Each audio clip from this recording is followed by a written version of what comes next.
All right, good evening again, everybody. If we could take our seats, we are going to begin the awards part of the program.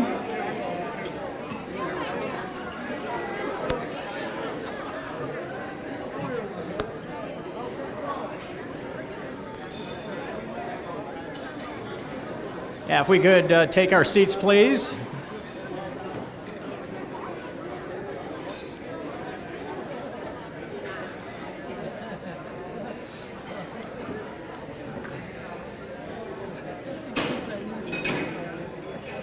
All right, well, good evening once again to everybody. It is time to start the awards part of the program, and before we do that, we need to recognize the people that make these awards possible. So I'd like to introduce the Hall of Fame Committee. So big thanks to Ed Austreng, Roy Biggs, George Brzezinski, Ken Clayton, Mike DeRusi, Libby Fletcher, Vicki Ingram, Anita Majorana, Martha Marshall, Mark Martin, Corey Miller, Larry Palladino, Carol Roberts, Tori Taylor, and John Vorpagel. That's our Hall of Fame committee. Thank you all so very much. And also big thanks to the hardworking MDUSBC board. We have President Ken Clayton here, Vice President Dwayne Anderson, George Brzezinski, Katie Boyd, Mike DeRusi, Mark Hertcomb, Pat Clicks, Anita Majorana, Marty Marshall, Colleen Scott, Randy Tambourine, John Vorpagel, and of course our association manager, Phil Goodman. Thank you all for all that you do, not just tonight, all that you do all year long. All right, so at this point, if the board members that are passing out plaques could come on forward, we're going to announce our all-city teams. And just so that the way that'll all work, I'll announce the teams. Come on by. You'll get your plaques and things down here and proceed to the wall over here where you will then have your pictures taken.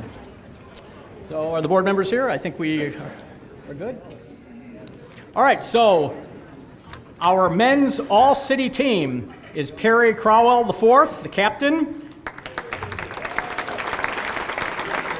Jay Lang, John Kelley, Robert Rose Jr., and Timothy Bishop.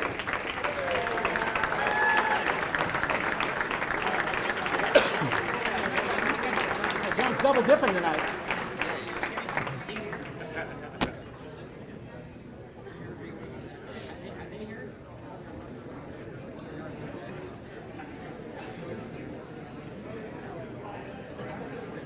All righty, our men's all-city second team, Corey Miller, Gerald Sikora, Jeff Austreng, Carter Milesinovich, and Jeffrey Hicks.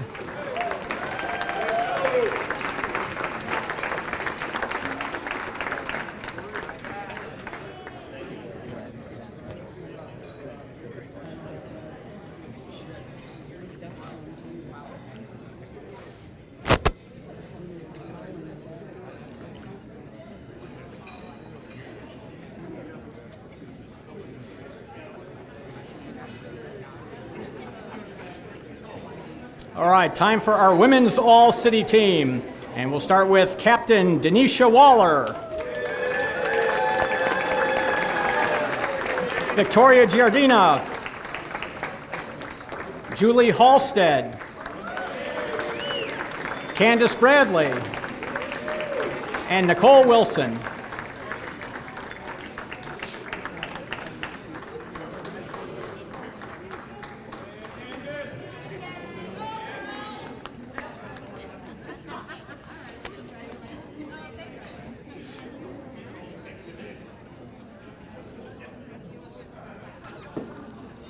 And now our women's all-city second team, Ashley Denard, Josephine Bashara, Randall Remy Johnson, Kristen Treskowski, and Jenna Pollock.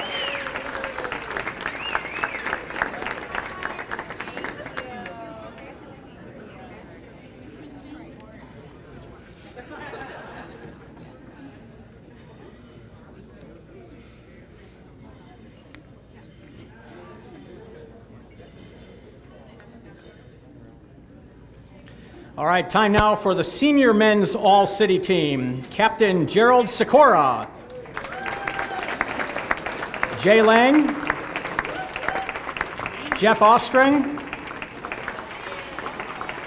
Gerald Johnson. And Stephen Crivey.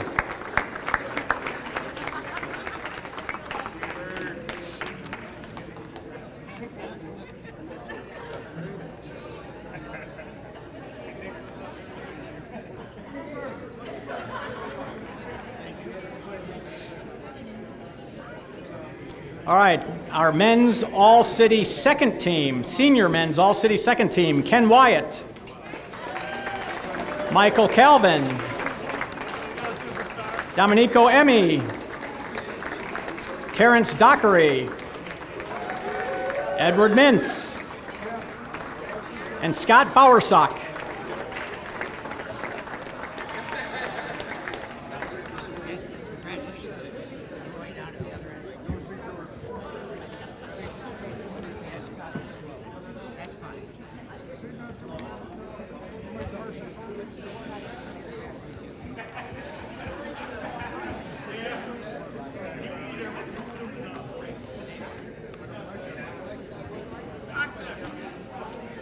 All right, time now for our senior women's all-city team. Captain Julie Halstead.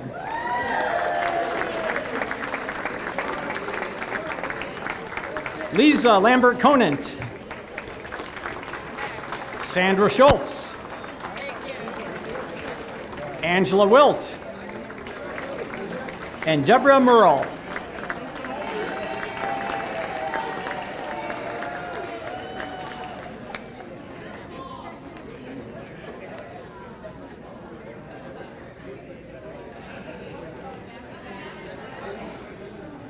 All right, time for our senior women's all-city second team. Novella Daniels. Michelle Berryman. Teresa Ketchpole. Mary Cooper. And Simone Brown.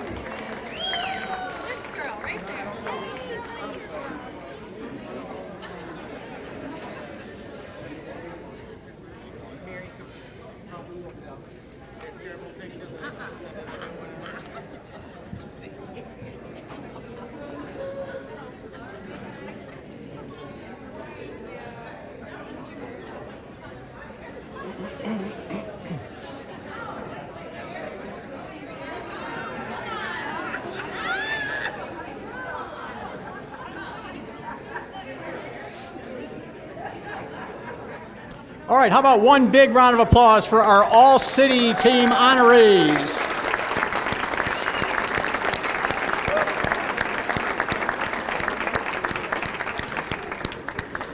All right, we now have three special awards that we give out every year. We have the Thomas McKay Award, the Judge John D. Watts Award, and the George Privola Industry Award.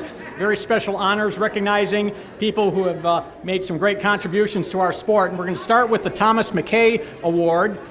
And our honoree this year is Jerome Penxa, and this is a very enthusiastic honoree. He is just so grateful to have such a part and impact in our sport. And many of you know he's the creator of Jopo grips, and I would say that anybody who has the ability to provide technology, improve technology in our sport is somebody that deserves to be honored, and Jerome is definitely in that category. He just loves seeing bowlers excel through his innovation, and certainly has made an impact on our sport. So I would like to invite Jerome here for the honor of the Thomas McKay Award. I pause there because Thomas McKay was a dear friend for many of us, and he's no longer with us.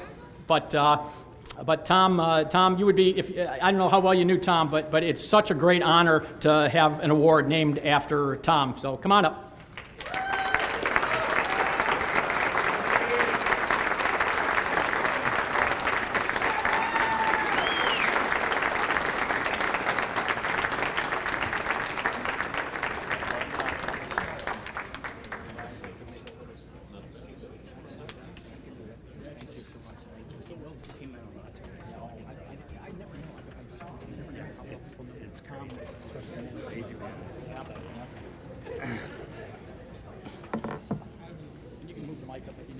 Okay.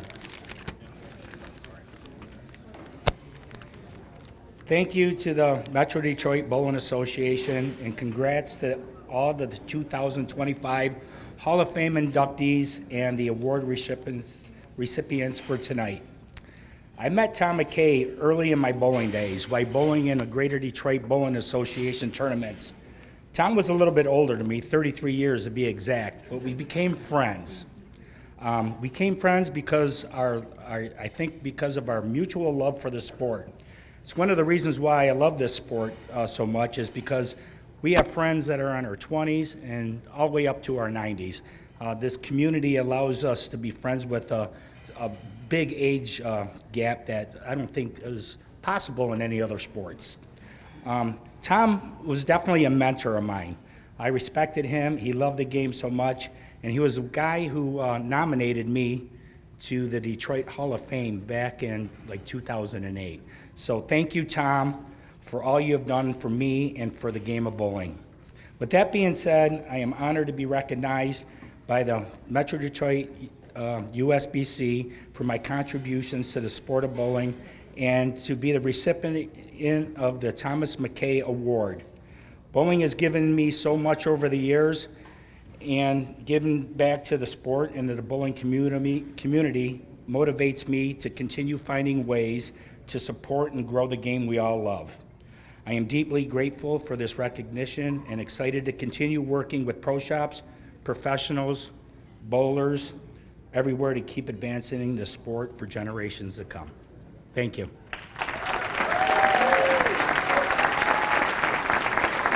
Thank you so much.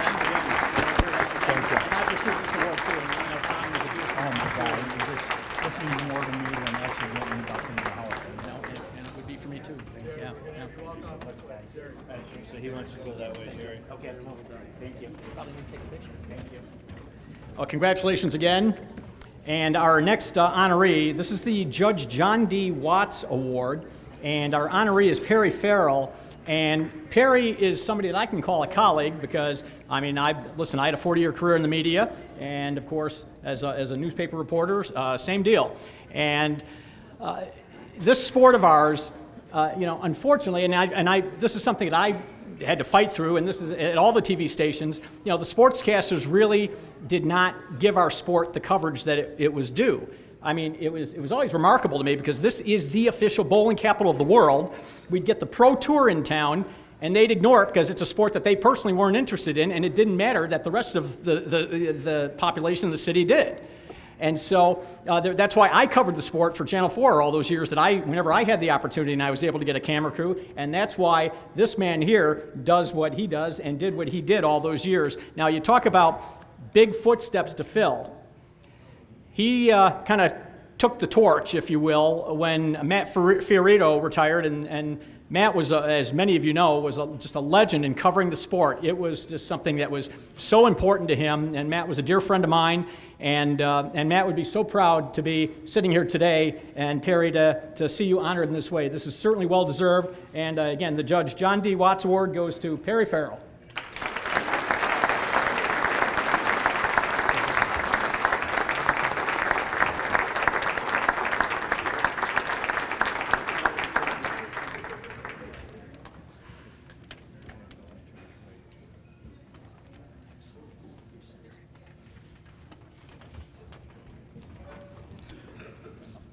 Deeply proud and honored to receive this award.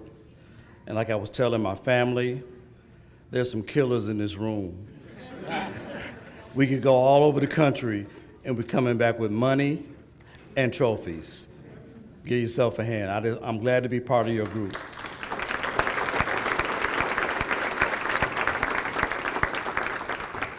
When I was 14, I liked sports and liked to write. So I came up with this dumb idea of being a sports writer. And I thank God because I had the opportunity to meet tremendous people by being able to write. I've covered the high school, college, and PBA. And I'd like to talk about two people real quick. Tom Strobel always made sure that when there was a PBA event in town that I was sitting front row with him to cover the event. And I miss him dearly. He was a great ambassador for bowling, and he was a great friend, Tom Strobel.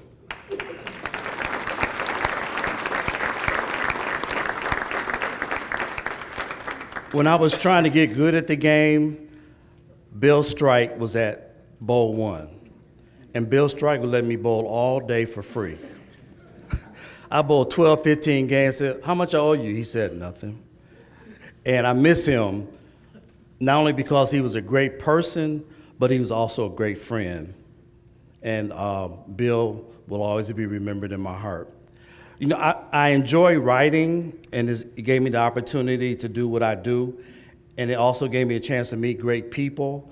And it's important to spell people's name right. You'd be surprised if you spell somebody's name wrong, they get upset. So it's always important to spell somebody's name right. Tom Stockton is a witness to that. And I just enjoy the sport. I enjoy the competitive nature of bowling, but I wouldn't get in as a bowler, so I thank God for being able to get in as a writer. I appreciate you all. I appreciate the sport, and we have such a dynamic community, unlike any other. We do. We have great bowlers, great people. We go at it, but then once we're done, we're friends, and I appreciate being a part of this. I thank you for this award. Katie Boyd kind of made the nomination. Marty Marshall helped out. But I thank you all. John Mosley, you're a great friend and a great ambassador for bowling. I appreciate you. And we have a great class this year, and I'm glad to be a part of it. Thank you.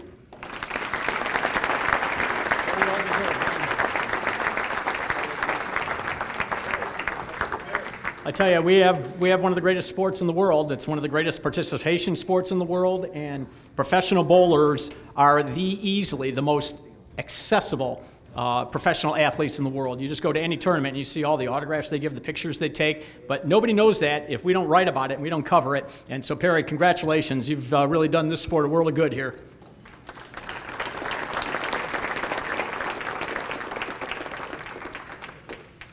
All right, our final special award is the George Pribola Industry Award, and Jeff Austreng is the honoree. His uncle owns 300 Bowl in Waterford, and he's worked every position inside the bowling center most of his life. And as somebody who has worked pretty much every position inside a bowling center, that means you have multi-skills. you have got to have people skills, technical skills, to fix machines, all that.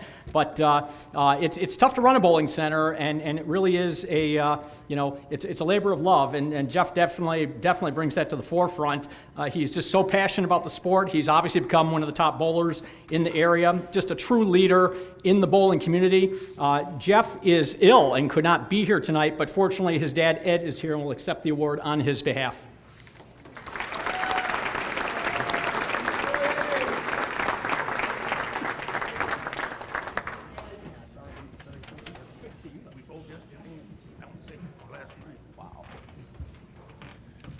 I want to thank everybody. Sorry Jeff couldn't be here. We bowled yesterday in Lou's tournament, and he called me last night, and he was sick as could be. So urgent care this morning, and they said, stay away from people.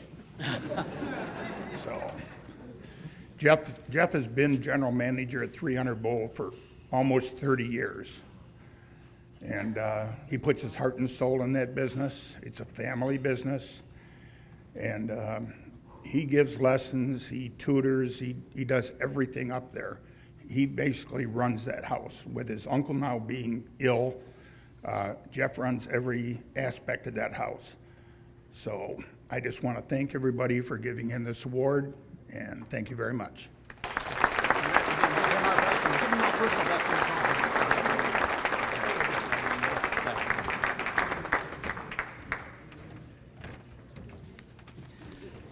And now we get to the part of the program where we honor our Hall of Fame inductees. A very special part of the program. The way this works, I will introduce them. There'll be a video, and then they will come up and be inducted by somebody they have chosen to do that, and then they will get to say a few words themselves.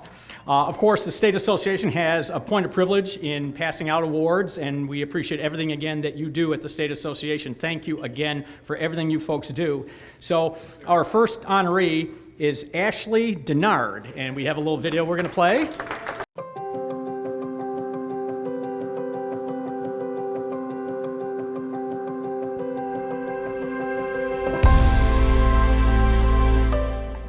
coming from a bowling family, it kind of makes bowling mean more to me than maybe some other people, just because it's what we're expected to do.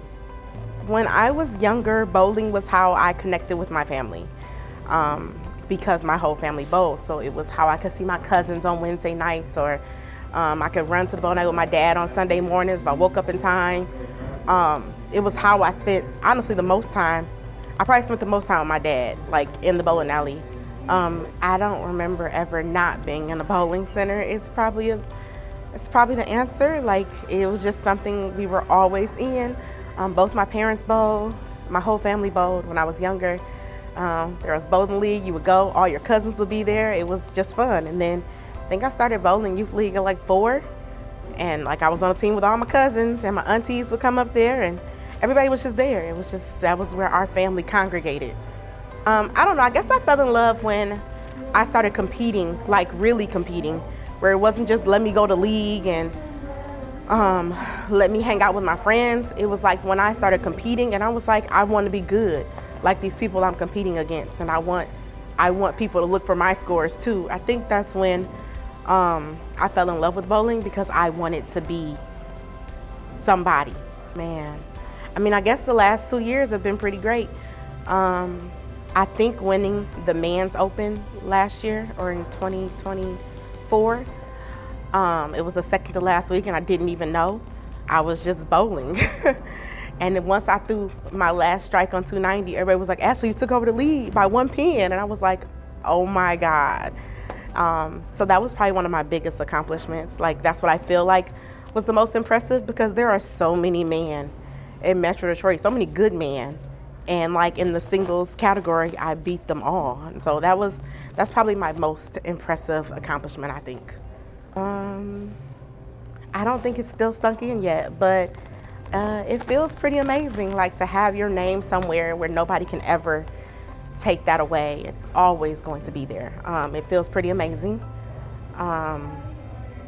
And it's still a little overwhelming, you know? And just, even though I wanted to be in it, I wasn't prepared to be in it, I think. Oh man. So I still have goals. I don't have a Queen's title. I really want one of those. I want a state title. Well, I mean, other than team events. I want state titles. I want things. So I guess Queen's title is what my next goal is. So what's the weirdest leave you ever left? Oh, I left like the bucket and the tin pan. I picked it up, I think, too, but I left the bucket and the tin pan. I am Ashley Denard, member of the Detroit Bowling Hall of Fame, class of 2025.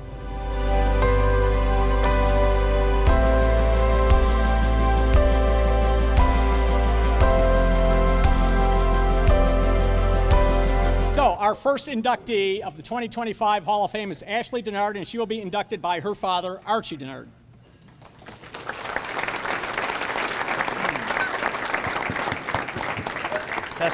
Testing 1, 2, 3. Well, I hope you can speak loud. I can yell it. Good evening. How you like that? You're the problem. There's no green screen, that's the problem. As you probably know, my name is Archie Denard, the proud father of Ashley Denard. I remember when she called me and told me she was being inducted into the Greater Detroit Bowling Association Hall of Fame. My response was, how you get in the Hall of Fame ahead of me? When I came to my senses, I realized that her induction is my induction. I know that you heard the saying that parents live their lives through their children, and that's very true. Your children's successes are your successes. You also, on occasion, must take responsibility for their failures. Let me tell you a little about Ashley that goes beyond the bowling part.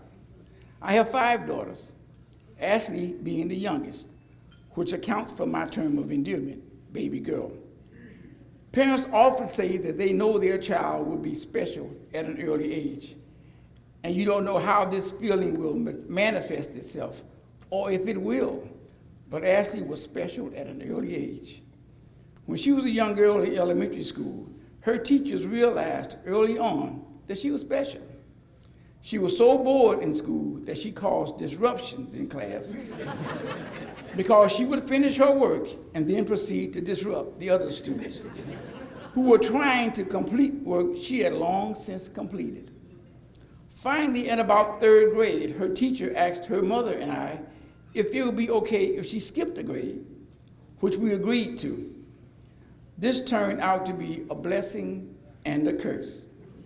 Imagine if throughout your school years, you are always the youngest student in your class, not by months, but by a year or more. Being the youngest gives you a drive to show everyone that you belong and that your age is not a hindrance to being successful. I mention this to say that having that mindset drives you to always do more, because if you don't, you think you can't keep up. You may ask what this has to do with bowling. Well, if you are around other family members and friends who are involved in something, you're going to be involved in it. You must be driven to excel and believe that drive started at an early age.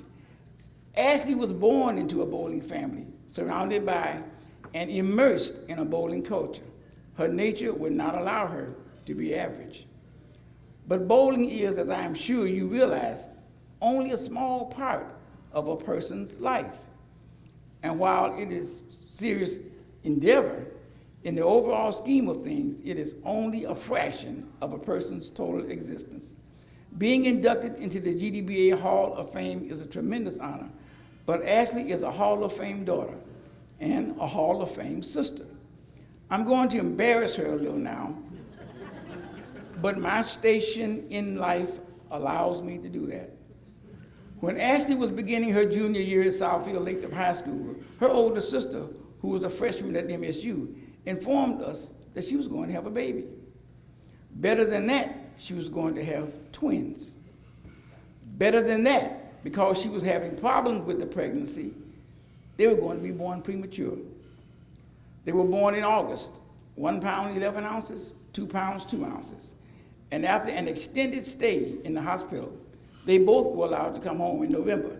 In January of the following year, her sister went back to MSU to continue her education. My wife and I and Ashley became full-time parents of 2 adorable identical twins. Not only was Ashley an honor student, but her after-school focus was helping to take care of her nieces. There were no normal after-school activities for her, as she sacrificed her entire junior year to help at home. No, she was not asked to make this sacrifice. She willingly volunteered. She's a Hall of Fame daughter and sister. In June of 2012, she became a mom to Cadence Nicole Denard. She has embraced motherhood with the same drive and zeal that she applies to the rest of her life. Ask Cadence, she will tell you that Ashley is a Hall of Fame mom. Ashley has hundreds of nieces and nephews. My mother and father had 13 children. If asked, they will tell you that Ashley is a Hall of Fame cousin. In conclusion, I want to share with you something that my late brother-in-law told me, and I've made it a hallmark of my life. He mentioned to me that when a person dies and you look at the obituary, there's a year the person was born and a year that the person dies. He mentioned that there is a space between the 2 years. He told me that a person should do all they can to fill that space up by doing something productive. The world should know that you were here. I passed these words of wisdom on to my children, and I hope they have passed them on to their children. It is with great pride that I introduce Ashley Nicole Denard, GDBA Hall of Famer. I'm proud to say she's filling up her space. That's beautiful.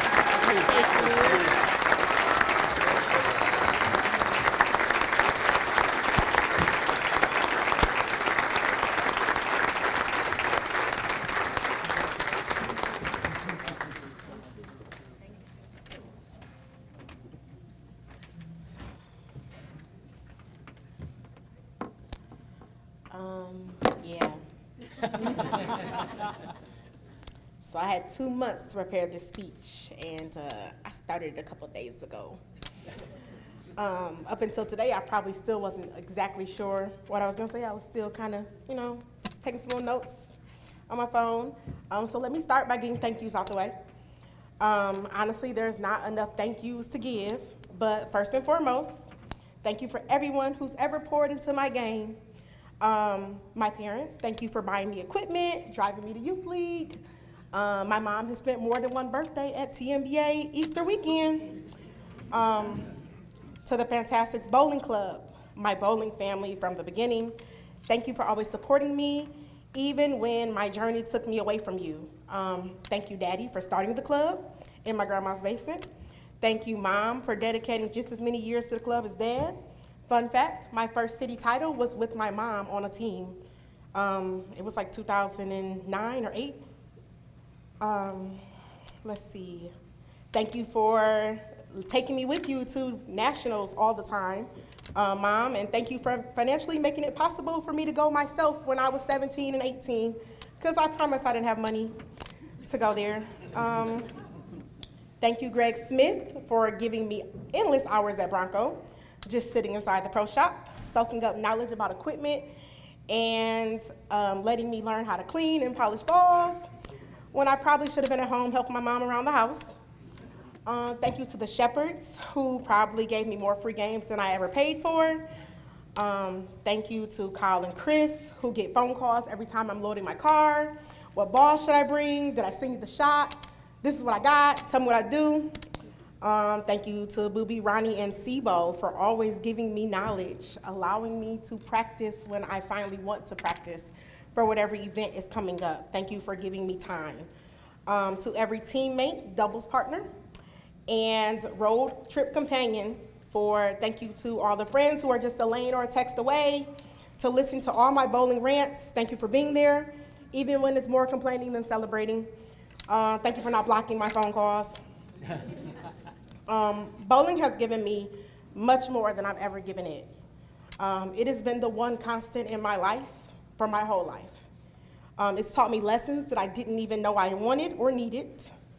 It's given me friendships, a family, and even a daughter who means the world to me. Bowling has kept me humble. Thank you, 10-pin and 7-pin, respectively. It has sharpened my competitive edge, added some flair to my vocabulary, and given me a community, a national network of people who celebrate with me, grieve with me, and have always had my back. I come from a long line of bowlers, many Denards before me, my parents, aunts, uncles, and cousins, and to be honest, I'm not even the best Denard.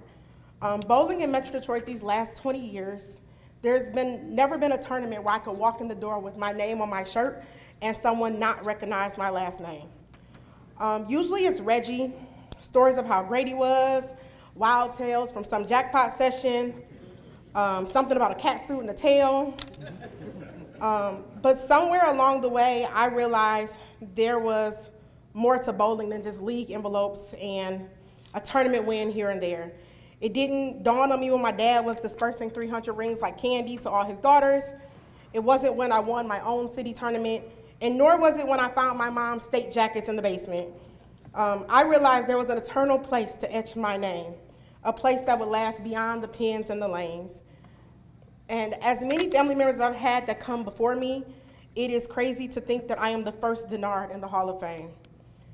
There may not be many Denards coming after me in the bowling world, but this moment, this honor, and this award, it's theirs.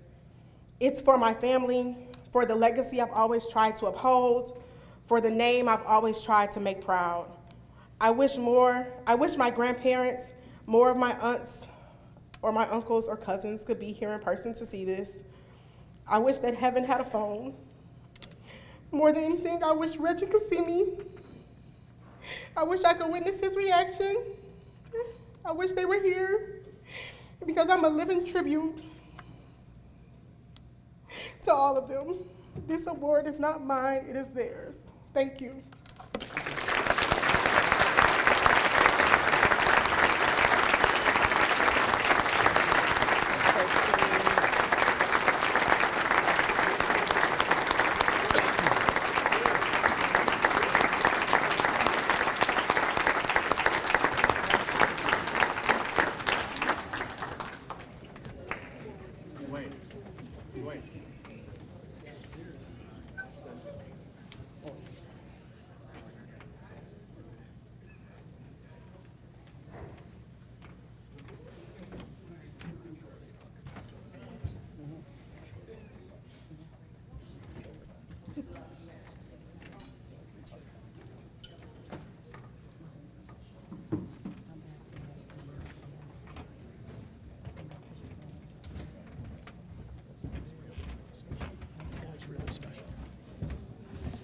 Congratulations again, Ashley. That was beautiful.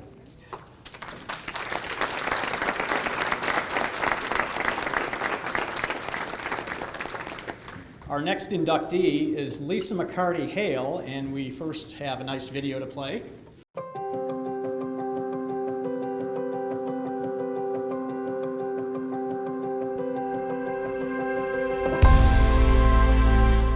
Lisa McCardy Hale's bowling career began as a youth bowler. She won 7 Michigan Junior Masters Association titles and the Bowler of the Year. She won 5 local city youth titles. She finished second in the National Coca-Cola Championships, a predecessor of the Junior Gold Championships. As an adult, she amassed 3 Michigan State titles and a 3rd place finish in the Michigan Queens. Locally, she won the Detroit Queens and has a team title to her credit. She's appeared on the All-City team 4 times. She has 7 300 games and 5 800 series to her credit. Her high career average is .226. Welcome Lisa McCardy Hale to the Detroit Bowling Hall of Fame, class of 2025.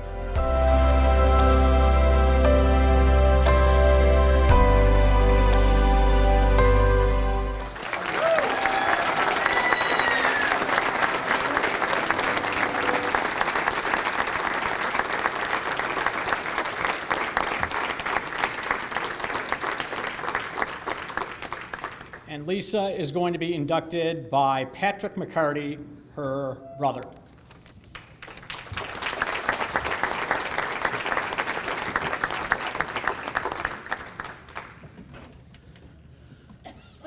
It's my sister. That's my big sister, Lisa. Everything she's accomplished during her time as a youth bowler and as an adult is equaled only by her ability as a person, as a human being. I want to thank all of you for coming, showing your love and compassion. Sorry. I can't.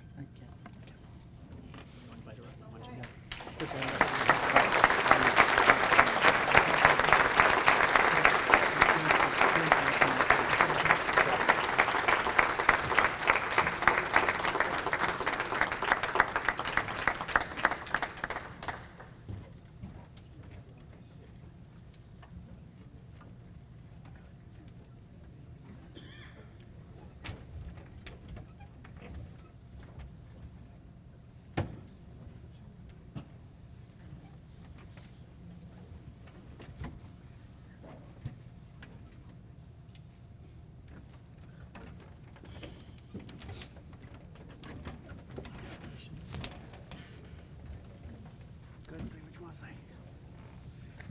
You made it. You got this. Thank you, everyone, for believing in me. This is something that I've always wanted in my whole life.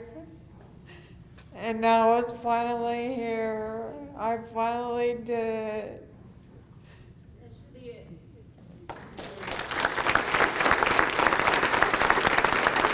Thank you. Thank you.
Congratulations, Lisa. It is so special that you were able to be here tonight and be with us, and that we could honor you in this way.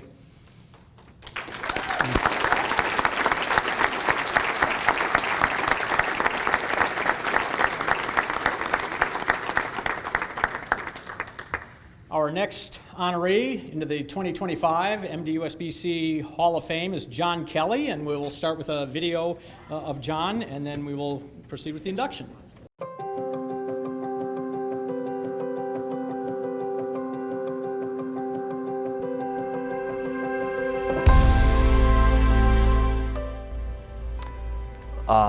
It means everything to me, not just because of the sport, but the friendships and the extended family that I've built from that. I'm very fortunate for the people that have come into my life from bowling, not just on the lanes, but off the lanes. And I would say that that's more important to me, of the friendships that I've built that will be lifelong.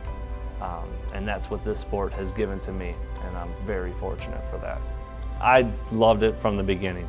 I loved going to watch my mom and dad bowl. I remember being a kid, Friday nights at Austreng, my sister would drop me off when they were close to being done. I'd watch them finish, and then I got to bowl after. They would go in the bar, and the guy at the counter would let me bowl for free all night long. As long as they were in the bar, I was bowling for free, and I would bowl until they closed. So that's when I fell in love with it. I remember younger bowling there, and I would just go up to the foul line, stop and throw, and that's how I would bowl. And then the guy behind the counter was like, all right, if you want to keep bowling, you're going to learn to actually bowl. You're going to have an approach. We're going to do a 4-step approach. If this stuff of you at the foul line, that don't work. If you're bowling that way, you're not bowling. Really young, I was probably 3, and I was bowling with him. And at the time, to practice, they made a little bowling lane in the basement for me. My dad put up 2x4s. We had a couple pins. He had carpet. And he'd get home from work, and we'd go down there, and I'd just practice in the basement with him. So that would be my first memory. Me and Dad shooting 300 together. You know, they say that the first time, you can never beat the first time. However, the first time we did it, my mom wasn't there. She had just gotten out of the hospital. So when we did it in 2016, she was there to see it in person. That's one that sticks with me. You know, when I think about it, that's one of my top ones. The second one would be the team all events taken over at USBC's. There again, that year, that was the first time my parents had ever come. So my parents were there, my fiance was there. It was incredible that, you know, there was other bowlers that had family there and it was an incredible feeling to have them there when we did that. It was an incredible 2 days. You know, it started off with a little chaos the first day, and I remember Ronnie pulling me aside, and he goes, you know, when chaos happens like this, it normally turns into great stories. So let's remember that. And I was stressed as could be, and we got down to the lanes, we started bowling, things started going really well. You know, we got down to the end, we just came up short, and it stung. It definitely stung. You know, Jay pulled us all aside right away and was like, listen, there's a bigger picture. Let's not forget tomorrow. I know this hurts right now, but let's regroup and refocus for tomorrow. And, you know, that night wasn't as much of a celebration as it probably would have been, but, you know, we all hung out, we were having a good time. You could tell it was not the ending we wanted. The next day, though, you know, we were hanging out throughout the day, everybody was focused, we got to the lanes, and there wasn't really even any like major thoughts of it. Like, it just started off so well, and then just rode the wave, and it was absolutely incredible. And at any time that somebody was struggling a little bit, somebody else had the absolute nut, and it was so easy. I'm a big numbers guy, so I always pay attention to numbers, and that day I didn't. I really had no idea where we were at. I remember getting up in the 10th frame and I 4-pinned. I was a little disappointed, I spared it, struck, I come back, and I was talking to Perry, and I was like, are we gonna be short again? Like, was that needed? I remember him looking at me going, "You guys ran it over by a mile. You've already passed it." And I just turned around and like the tears were in my eyes. I looked at Ryan, got off the lanes. I looked at him. Jay and Ronnie were still up bowling, and I was like, "We did it." He's like, "What?" I was like, "We did it. According to Perry, we've already passed it." And it was absolutely incredible. So what's the weirdest leave you ever left? Oh, well, I've left a few 5-7-10s. I left one at the Gabby just a couple years ago. I think the whole bowling alley knew I left it. Hi, I'm John Kelley, member of the Detroit Bowling Hall of Fame, class of 2025.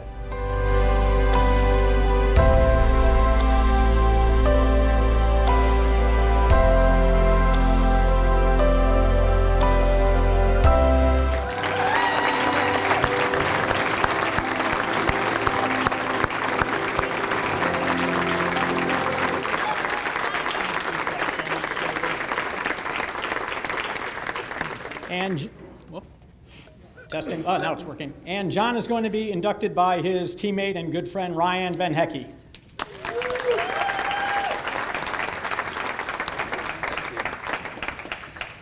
Does anybody have any rosin?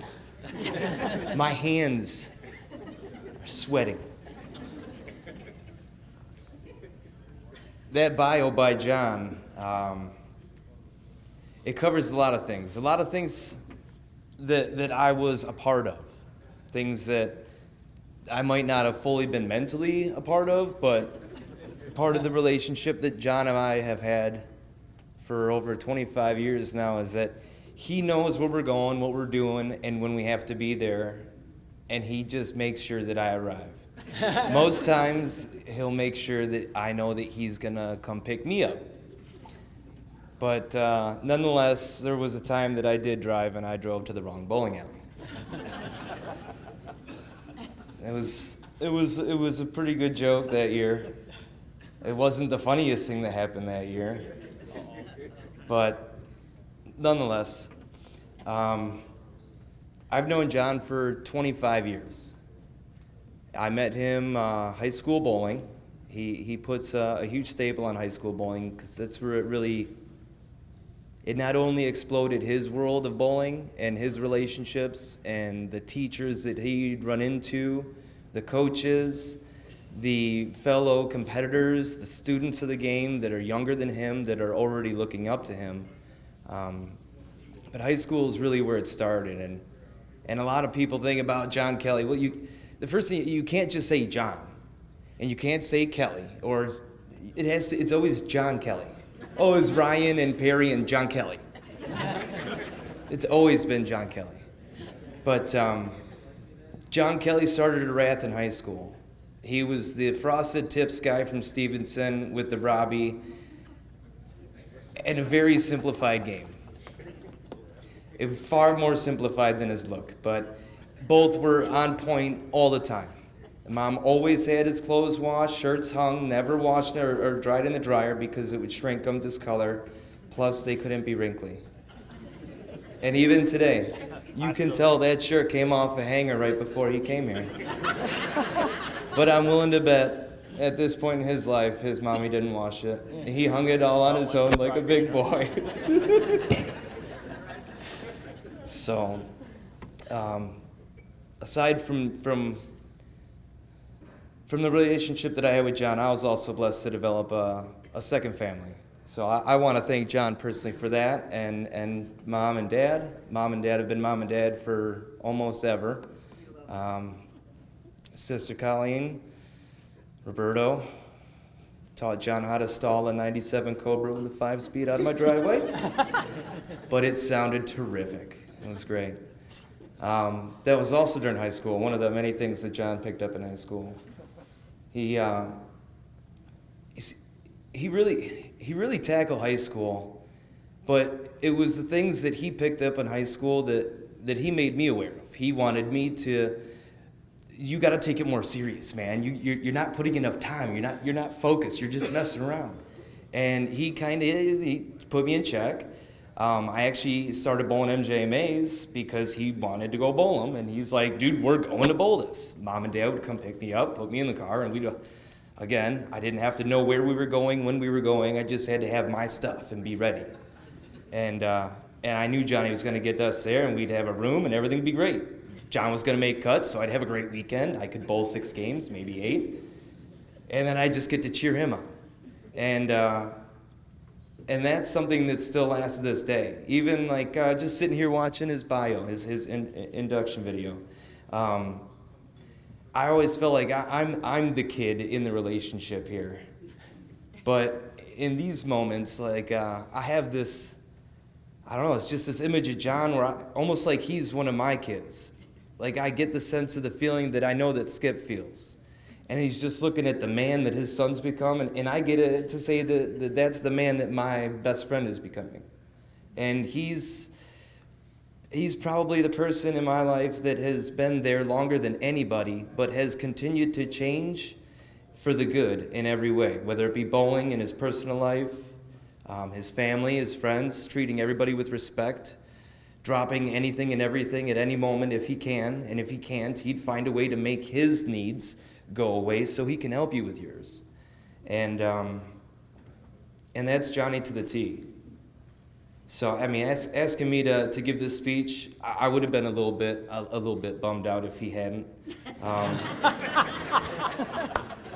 And I definitely would have found little subtle ways to remind him of that regularly. But the best part is that the friendships that we have, I know that I wouldn't have to be the only one to do that. I know that I'd have backup. But bowling's been special. Bowling's been a wonderful thing. It's helped us build lives, build relationships, build friends, families, businesses. And I would have never gotten to experience the full throttle of it if it weren't for John Kelley. So thank you for that, John. Really appreciate that. And, I mean, what can I say? He's an amazing guy. He's given me every opportunity to be the best friend that I can to him. He's done everything he can for everybody that I could think of. Whether it be coaching high school, after he's graduated, most would just continue on their own venture. He was stuck around here in the area, and him and Dad, they coached along with Tom. John was giving back to the organization that helped propel him.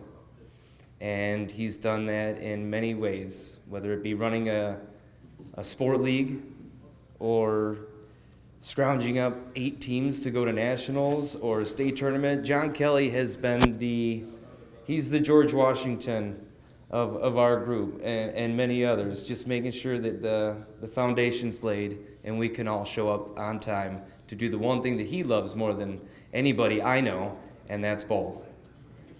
So I'd like to congratulate everybody else this year's inductions, everybody that received an award, but most important to me is my best friend John Kelley, becoming a member of the Metro Detroit USBC Hall of Fame class of 2025.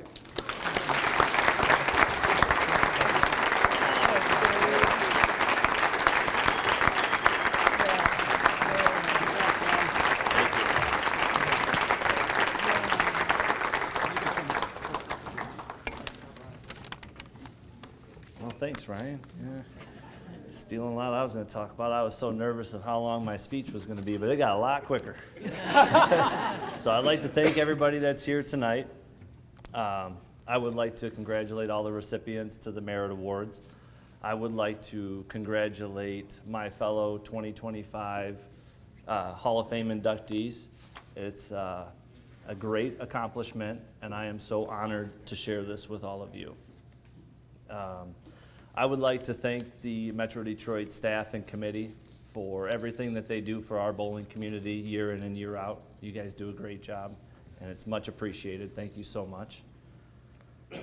I would like to thank the Hall of Fame committee for the nomination. I am beyond honored to now be in the Hall of Fame. There are so many incredibly talented individuals in that prestige group, many of them here tonight, and I'm so thankful to be a part of that now. Bowling has always been a blessing to me. Like Ryan said, so many of my youth competitors have turned into my best friends, my brother, my family, my extended family, and I am so grateful for that. I'm so grateful for what the sport has given to me. I could never give that back. 8 years ago, I met my beautiful fiance. Where else would I meet her? At a bowling alley. She loves bowling more than me. Yes, she does. But, you know, bowling has done so much for me. It's opened up doors. I say that as, you know, I did coach the Stevenson bowling team after I graduated with my dad, and the last year I coached a kid that bowled for me. His dad happened to work at Waltonin Engineering, and I wasn't in that field at the time. I had some classes in high school, and he said, come apply, I'll get you in. And I was like, no, he's like, we do body and white tooling. And I was like, huh, what's that? And he's like, just come apply, I'll get you in. And he did, and I ended up liking what I was doing. From there, I got my degree, and I ended up at Stellantis. And, you know, I'm thankful enough, I met guys at Waltonin that were at Stellantis that were able to get me in the door, and it was who you knew, not what you knew. And if it wasn't for bowling, I don't know where I'd be working nowadays. So for me, like I said in the video, I love the sport right off the bat. I was a young kid bowling. I got to bowl with Dad on a Sunday morning, adult youth league, bowled at Regal Lanes, then we were at Bonanza, and I got to cherish so many memories with you doing that. I still get to bowl with you. Every league I bowl in, I still bowl with you, and I love that. And I hope at some point in time, Lucas, I get to do that with you. You know, I bowl with my parents on every other Saturday night league. Obviously, one of the memories I cherish the most is our 300s together. But competitive bowling really started for me around high school. Just before high school, you know, we started bowling MJMAs, JTBAs. You know, thankful parents were willing to drive us all around the city, all around the state. But when I got into high school bowling team events, that's really where it started to kick off. And Tom, I can't thank you enough for what you've done for the sport of bowling in high school. You know, you have done so much. You know, so many times, you know, Ryan and I would hear like, oh man, you guys missed out. You missed out on the good old days, the mini eliminator, the high roller. Lang tells us all the time, like, oh, you missed all the action, the good old days. But what I would say is we were very fortunate to come through high school bowling at the time that we did. It was just starting to peak. And if Tom didn't have one tournament on a Saturday, he had a tournament lined up for Saturday and Sunday. And so thankful for that. I love bowling. I was in the bowling alley all the time. Thankful enough, Henry Ford and Stevenson, we both bowled at Sunnybrook Lanes. Randy and Cheryl would do anything for anybody.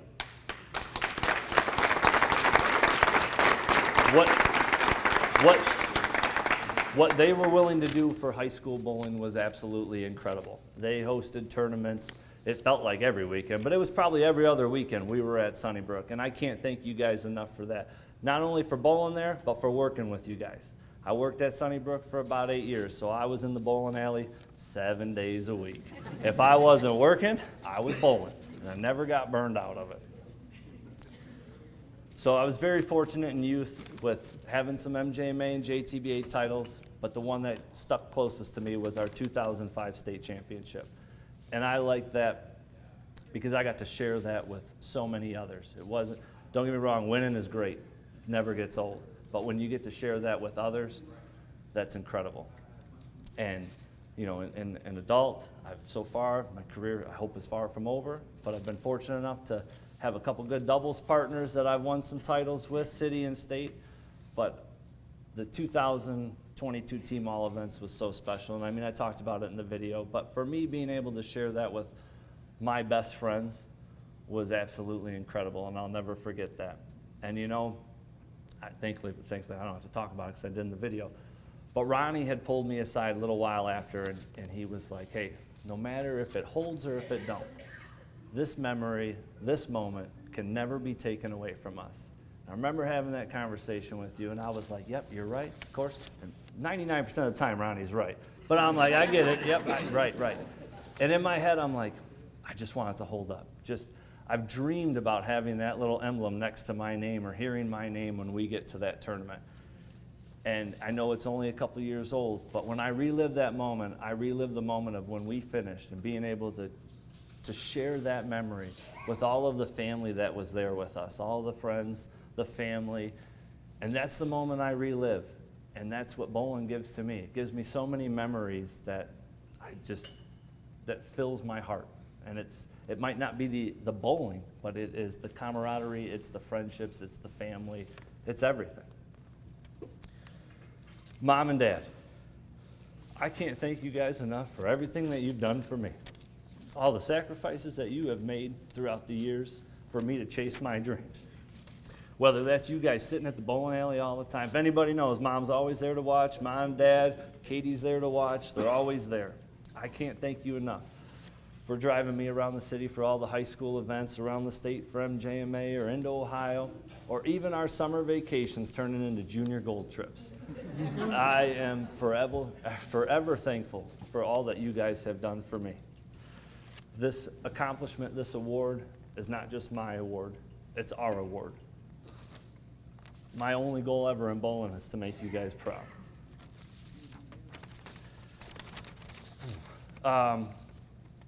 I have been so blessed for the family and the support system that I have to be able to do what I love. Whether that's Mom and Dad watching Lucas while I'm bowling, Colleen and Roberto, even my oldest nephew at times watching Lucas. Katie, she is always there for me. She's always in my corner. Sometimes good, sometimes bad. She has to take the brunt of it when it's not going good. But I love you, and I can't thank you enough. And hopefully, come February, we're going to have another little bowler in our family, whether that be a little boy or a little girl.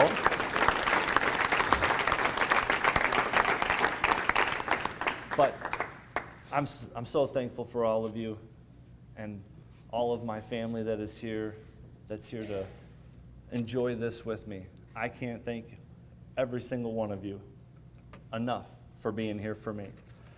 Lastly, Lucas, I love you to the moon and back. And all the memories that you just got to hear that I have shared with Mama and Papa, I look forward to creating new memories with you and hope to do this with you. Life don't have to go fast, it goes fast enough. But I look forward to being able to share things with you. I love you, buddy. Thank you all so much.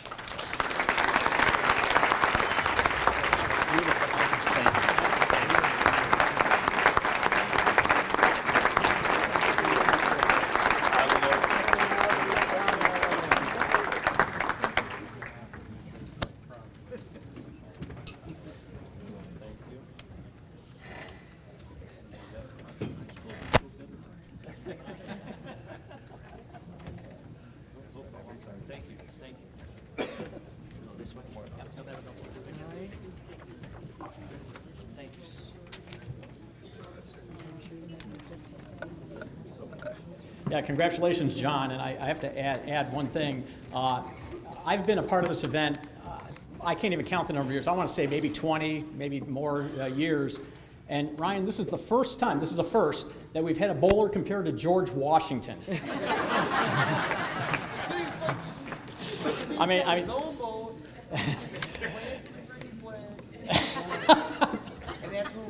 and that's where we're going. That was just great. First time for everything.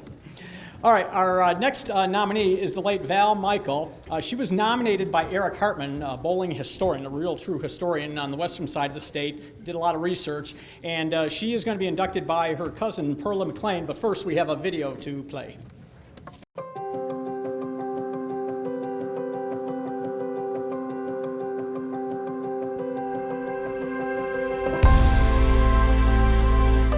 The late Val Mikiel had a legendary bowling career representing Detroit during the 1940s and 50s. She's a member of the USBC and the Michigan State USB Halls of Fame, so it only seems fitting that she adds the Detroit Bowling Hall of Fame to her accolades. Twice she was honored as National Female Bowler of the Year. She won 1 WIBC championship and had 4 other top 10 finishes. Additionally, she won 3 consecutive National Match Game Championships. She had 3 Detroit City titles. 8 times she was named to the Detroit All-City team. Twice she had the top average in the city and was Detroit Queen of Bowling once. 7 times she claimed the top average in the top Detroit Female League. 7 other times her averages were in the top 4 in the league. She has 2 Michigan State titles to her credit and 3 other top 4 finishes. Val had several other titles throughout the United States. She won 3 televised championship matches and finished second twice. She also wrote bowling tip columns for local and national newspapers. Special thanks to Eric Hartman, bowling author and researcher, for nominating Val for this honor. Welcome the late Val Mikiel to the Detroit Bowling Hall of Fame, class of 2025.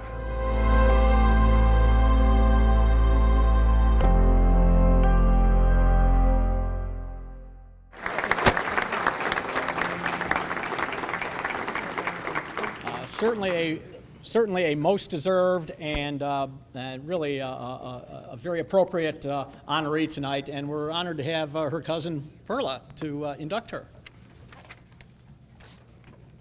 Thank you. A little nervous, so forgive me. It was a long flight in from Houston, so. Good evening, everyone. It's such an honor to be here tonight, surrounded by people who share a love of this sport and who understand what it means to dedicate a life to something greater than yourself. My name is Perla McLean, and I'm proud to say that I am the cousin of Val Michael, or as I always knew her, Aunt Val. They talked about how confident she was, how steady her focus remained, even when the world didn't expect women to compete, let alone win. And when you grow up hearing stories like that, you start to understand that family isn't just something you're born into, it's something you carry forward. When I was little, I remember seeing her wedding ring. It was the most beautiful thing that I had ever seen. Later in years, in my 30s, I decided to take that stone out of that ring and make my own ring to honor her, which I wear to this day. So in a very real way, Aunt Val is always with me. She's here tonight. This ring reminds me that legacy isn't something you inherit, it's something you live every day through the choices you make and the people you inspire. Aunt Val was a pioneer in every sense of the word. She bowled in the 40s and 50s, a time when women athletes weren't getting front page stories or national recognition. But that didn't stop her. She carved her own lane, literally, and proved that excellence knows no gender. She was even featured in the very first year's issue of Sports Illustrated, produced by Dell Production in 1949. Sharing the pages with Joe DiMaggio, a 3-page spread called Can You Bowl Without the Elbow? Only Aunt Val could make that sound so glamorous. Aunt Val's story reminds us that talent alone doesn't make a champion. It takes courage, consistency, and the kind of quiet confidence that doesn't need to be loud to be powerful. She and my mother were very close. Although there was a 10-year difference in age, they did bowl together in Houston, laughed together. My mother would tell me stories. They had life's ups and downs that they would share.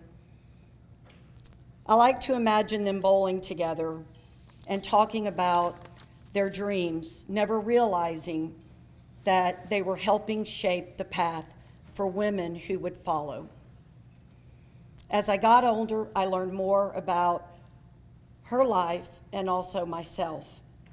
I grew up as an athlete too, although not a bowler, though I didn't realize for a long time that maybe that drive in me came from her, that instinct to compete, the love of motion, the refusal to quit. It's in my blood, It's in all of our blood here today. And it connects every woman, our family, who's ever pushed herself to be better. Her story may never have made a front page, but her victories are forever etched in the story of what's possible. She taught us, all of us, that greatness doesn't need a spotlight to shine. Tonight, I can't help but think how proud my mother would be to see this moment, to see Aunt Val's name honored in the Hall of Fame where it belongs. They kept her memory alive long enough for the world to remember her too. And that, to me, is what legacy is really about. The stories we keep alive and the love that never fades. Aunt Val didn't just play the game, she changed it. And while she may not have lived to see the full reach of her impact, tonight proves that her influence, her spirit, is still very much here. So on behalf of Aunt Val and myself, thank you for keeping her story alive. Thank you for celebrating the woman who came before us, who made it possible for all athletes like me to believe we belong. Because tonight we honor Aunt Val, we celebrate every woman in this room who turned quiet strength into lasting triumph. Thank you. Thank you.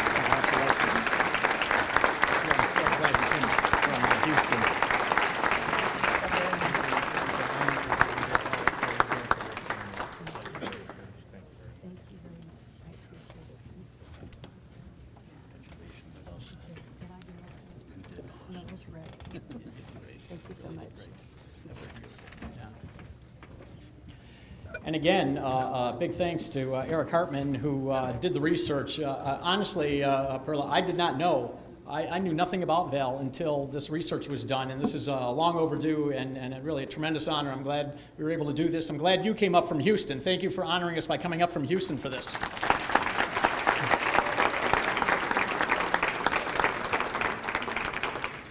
All right, our next inductee into the MDUSBC Hall of Fame is Ernie Segura, Jr., and we will begin with a nice video.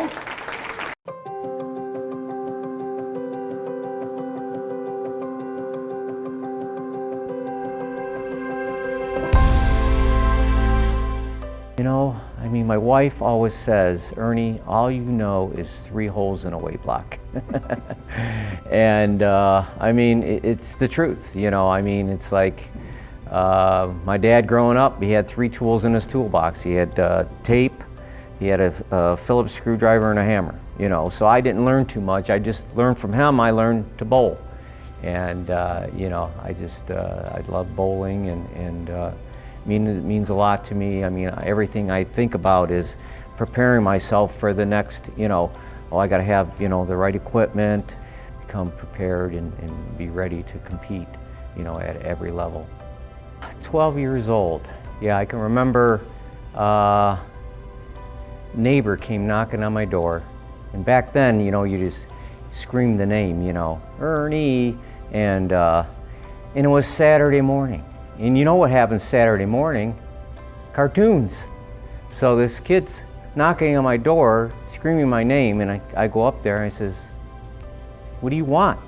He's like, we need a bowler across the street, South Lanes. And we lived right across the street from South Lanes, you know. And I was like, do you know what today is? And he's like, yeah, it's Saturday. We got, you know, we got youth bowling. I says, no, it's cartoons. And he got me to go over there, and I bowled 168 that day. And I remember I had the high game for the Bantams. And from that point on, I was glued. I was like, okay, Saturday is bowling now. No more cartoons. You know, once I got in there and learned about what was going on, it was like, oh yeah, this is for me. You know, I love the game, love to knock the pins down. I mean, where can you go, throw a big old bowling ball and make noise and knock stuff down? You know, I mean, that's perfect for a kid, right? So, but yeah, that was something I enjoyed to do and just spent a lot of time doing it when I was in my youth years. When I turned 50, my job went away and it was perfect timing. It was like, hey, I turned 50, I can bowl the PBA 50 tour. And at the time, some of the big names were still out there and bowling the 50 tour. And so I'm like, well, okay.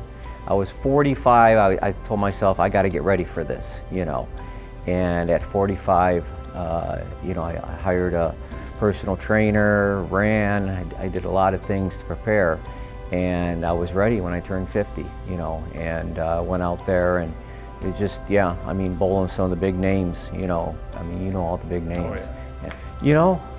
It was funny because when I bowled and got my first title, got the title, the PBA title, I was like, what am I gonna do now? That was my biggest goal, I was like, I gotta quit, Then I thought to myself, this is the best bowling I've been bowling, and it's like, I can't quit now, I'm bowling the best I've bowled.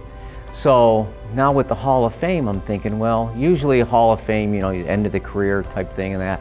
Now I'm thinking I'm gonna get some Hall of Fame carry. So I gotta continue on so I can get some Hall of Fame carry and beat up more guys and win more things. A lot of times you don't really have time to as an athlete, you keep doing it and doing it and doing it, and you don't really have time to say, wow, I did that, and I know a few people where, I turned in, my accomplishments and they're like, oh, that's good, but you got to win the Masters. And I was like, well, I did win the Masters. And he says, well, you got to win again. And I'm like, win again? It's tough enough to win one Masters, to win again. But yeah, it's a thing of, I guess when my career is going to be over with, I can just sit back and look at my accomplishments and say, wow, it's just, that is pretty good. It's deserving of becoming a Hall of Fame member. What's the weirdest leave you ever left? 5, 7, 10. I was in Fort Wayne. We were bowling a PBA tournament. And yeah, you don't want to do that in the PBA, but I did, What's your favorite ice cream? I always see pistachio, and I've never had it, but I want it, It sounds really good. But I like turtle, I like anything with caramel. I'm a caramel kind of guy. But yeah, that next on my list is pistachio. I want to try that. Hi, I'm Ernie Segura, member of Detroit Bowling Hall of Fame, class of 2025.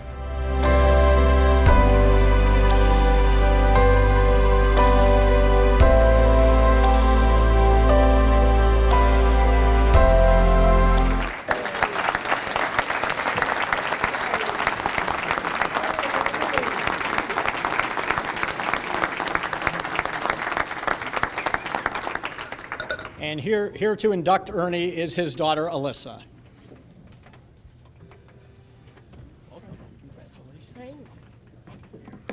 Hi. I am not Ernie's only daughter, but my sister would say I'm the favorite, so hello. So today we are celebrating a man who has dedicated his life to this sport. He did say it right. My mom said he only knows 3 holes in a weight block, and that is true. And from the early ages of, well, he said 12, but I'm pretty sure he's always said 11, so I don't know. It keeps changing. But he always told this story. I'm obviously a little younger than most folks here, but you know the story that people always say about how, like, oh, in my day I used to walk through the woods and climb up a high hill and to go to school in the snow, and you guys have it so easy. He always told this story about how my grandpa, he would take him to tournaments. And if he lost, he did not place first, he would make him walk home with his bags. So my dad knew from the very beginning he had to win or he wouldn't get home. So he desired to be the best bowler that he could be. And this desire for greatness persisted throughout his teenage years, winning tournament after tournament, collecting titles across the state. His accomplishments followed him through adulthood, winning countless tournaments, including, like he mentioned, the Michigan State Senior Masters in 2015, and maintaining a high average of 240, which I'm pretty sure it's been higher than that throughout my lifetime. But this landed him a spot in the PBA. During that time, he achieved 50 plus 300 games, 26 800 series, including a career high series of 858. As a child, I spent so many nights in a bowling alley. And back then, I thought bowling was just a hobby. When my dad would bowl a 300 game, I didn't think it was that big of a deal because he literally did it all of the time. Yes. It wasn't until I got older and started bowling myself that I respected the success of my father's bowling career and realized just how talented he was. And I also bowled in high school. That was definitely a highlight of my life. My dad, I had the blessing of having him as my coach. It's a blessing now, but then I hated it. I had so much pressure.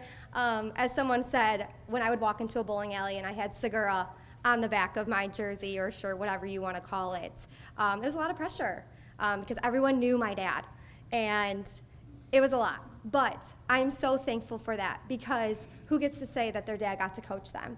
And through those years, there were so many people in high school that, in my high school, adored him. And now as he's gotten older, they constantly ask me, how's your dad doing? Is he all right? How's he bowling? And they love to cheer him on. I think I have more people in high school that have my dad as their friend than me. So that just speaks to how much he just draws people in and people respect his game and his love for this sport. As he's aged, I imagined that his success would start to slow. And in 2019, when he was diagnosed with stage 4 prostate cancer and had to have open heart surgery, I assumed his career with bowling was over. But as I'm sure for those of you that know him, this is not a shocker because it wasn't. He has never let his illness stop him from pursuing his dream. Evidence of his God-given talent is when he bowled a 300 game, not even a week after his first chemotherapy treatment. We were all shocked, amazed, but not surprised. He continues to amaze me. His persistence, dedication, and determination to remain great, no matter the challenges that may arise. And that passion has led to the recognition he's receiving today. So please put your hands together and join me in congratulating my dad, Ernie Segura Jr., in being inducted into the Hall of Fame.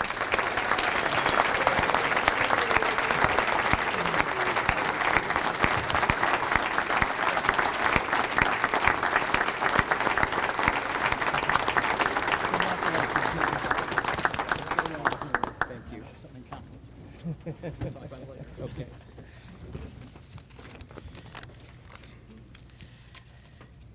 Good evening, everyone. I know a lot of people here in the audience. Great people. I mean, just like all of the inductees were saying, you know, it's not really about our sport, just bowling. It's about just friendships, you know, coming together, socializing. It's just a beautiful thing. So let me get on with my speech. My wife actually helped me write it. Or actually, she changed a lot of it. So she said I had to be up here like a comedian, you know, but I don't do that. I bowl. My bowling ball usually speaks for itself. But I'm humbled and grateful to stand here tonight as part of the Detroit Hall of Fame class of 2025. It is an incredible honor. To the inductees, congratulations. It is a pleasure to be inducted alongside of you tonight. First, I would like to thank God for the favor of bowling. In many situations, I find myself asking God to give me the strength to conquer the moment, because I know He is there with me. See, God loves to bowl too, just like the rest of us. To Mark Martin, Phil Goodman, and Lou and Sarah, thank you for your time, energy, and love that each of you have given to the sport of bowling. It is a great reason why bowling is where it is today. At Austreng, thank you for submitting my application. And to the members of the Hall of Fame Committee, thank you for acknowledging my bowling accomplishments and selecting me for this honor. Tonight, I'm fortunate to have family and friends here to share in this occasion. Some have traveled from New York, Florida, and Canada. Ann Sotheby, my sister, my biggest fan. As kids, we spent many hours bowling and competing against each other to see who would have to buy the other one a Coke. Recently, we traveled to Des Moines, Iowa to bowl in the Senior Olympics. We both made the medal round. I'm so proud of you. Ernie Segura Sr., AKA Pops. My dad.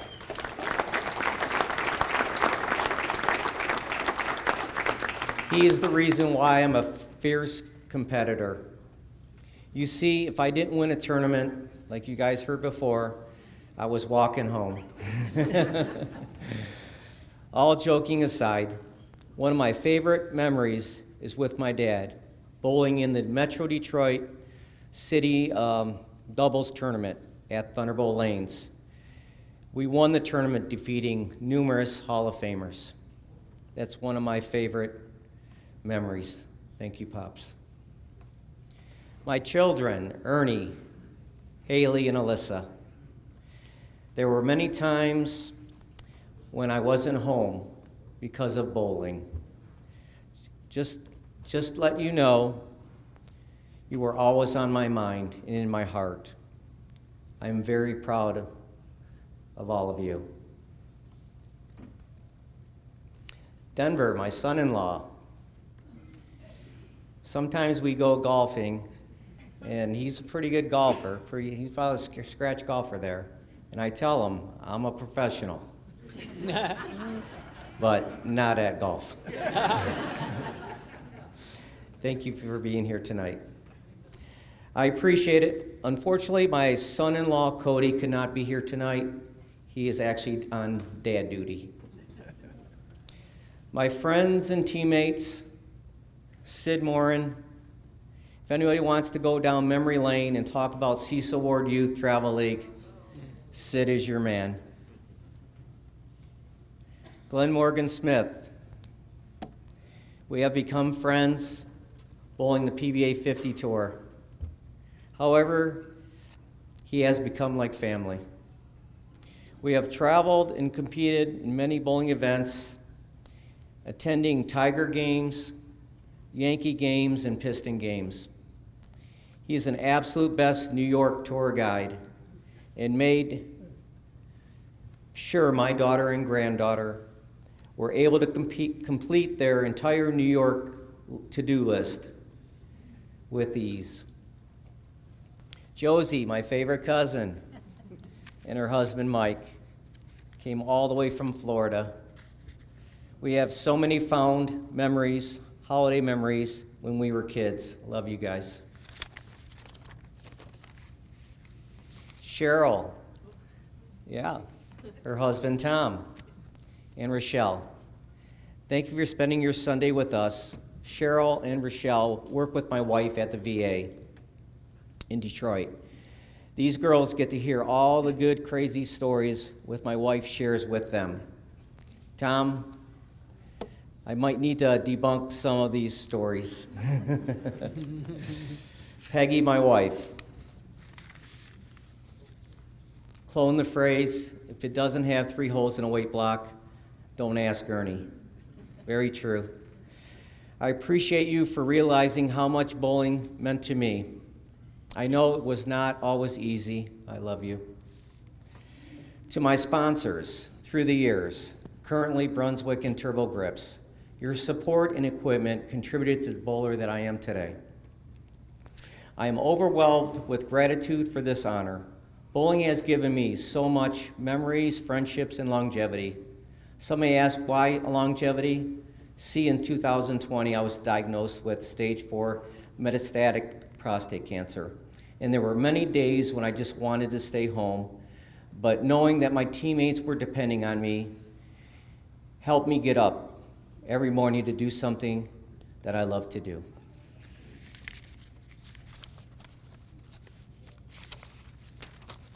All right, I'm going to end this one on a true story that happened to me not long ago. I was bowling the USBC Senior Masters tournament at Sam's Town Casino in Las Vegas. It had been a grueling 3 days of qualifying to make top 64 match play. The last game of qualifying, I found myself on the low end of the center. I think it was like 3 and 4.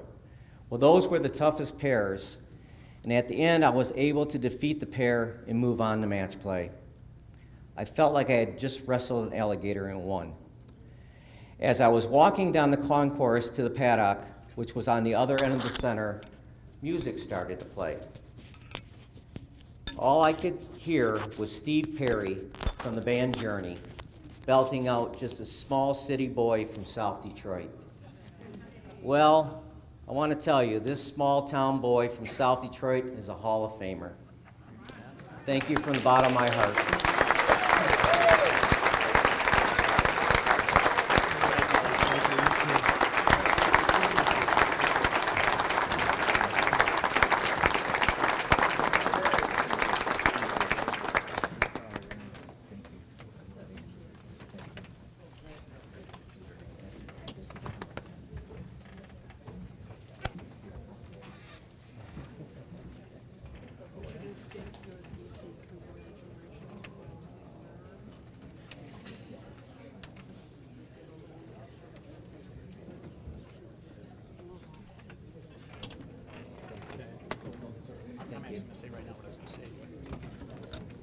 Well, congrats to Ernie, and I tell you, I have to get a little personal. You've brought back one hell of a memory for me.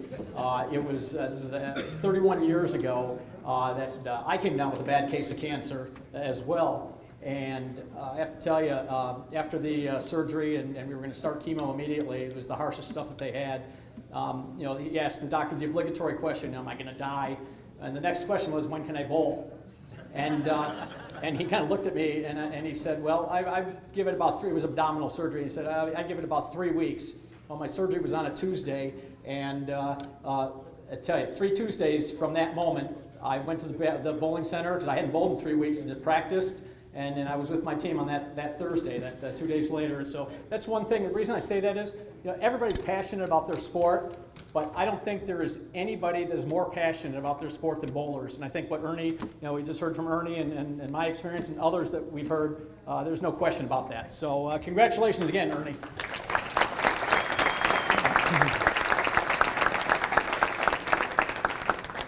All right, our next inductee is Gerald Sikora. So let's play the video, or roll the videotape, as a famous sportscaster once said.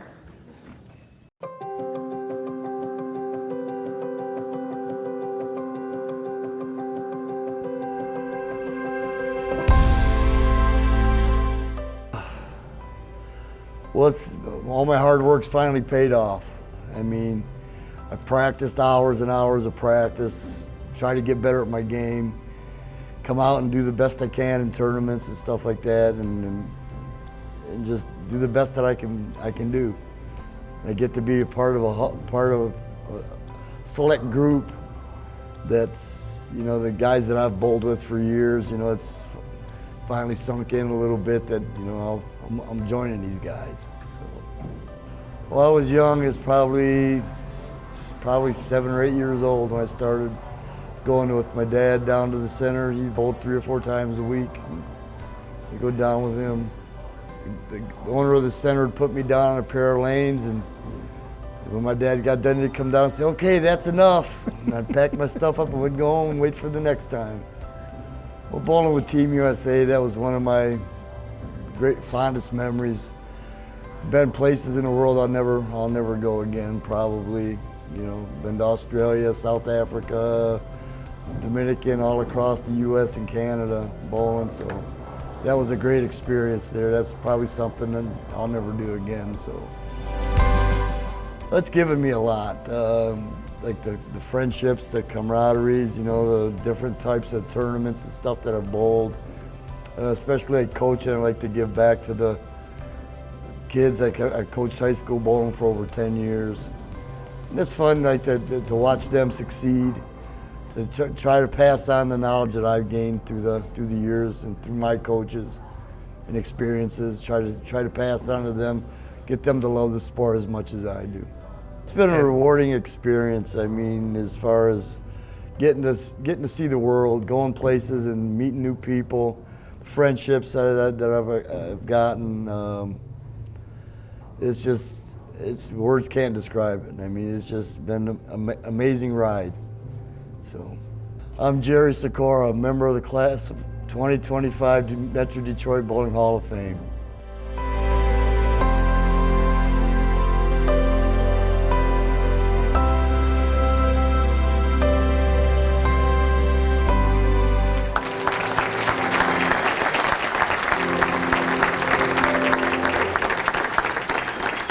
Well, congratulations to Jerry, and he's going to be inducted by his daughter, Olivia.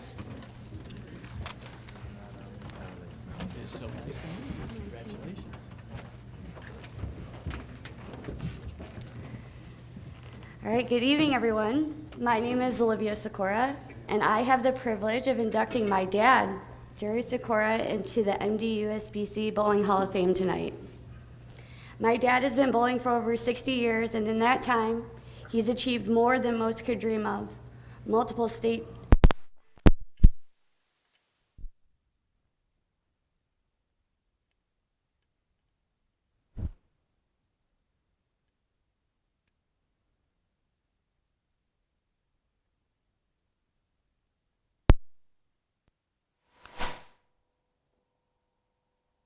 passing on not just skill, but sportsmanship.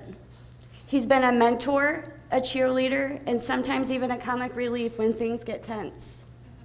He's shown that true greatness in bowling isn't just about throwing strikes. It's about lifting others up, sharing your love for the sport, and building a community along the way. Dad, tonight is about your lifetime of dedication, discipline, and love for the sport. A love that began years ago when you started bowling with your dad, and now that you've passed that down to Gerald and me. It's a legacy that connects generations, one built on passion, patience, and the pride of the game. I'm so proud to be your daughter, and I'm even prouder to see your name in the Hall of Fame where it belongs. And so with great pride and even greater love, it is my honor to induct my dad, Jerry Sikora, into the MDUSBC Bowling Hall of Fame.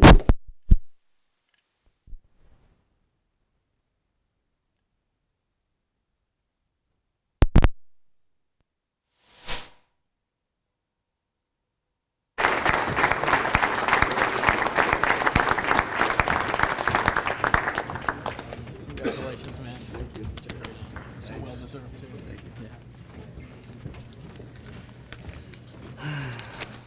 Well, I'm not very good at speeches, so I'm just going to make this one kind of short and sweet, as best I can remember. Standing here tonight, I'm truly humbled to be inducted into Metro Detroit Hall of Fame. It's an honor. I never imagined when I first picked up a bowling ball. Bowling has been a lifelong journey, one filled with competition, learning, perseverance, and most importantly, people. When I look back, I don't see the scores and trophies.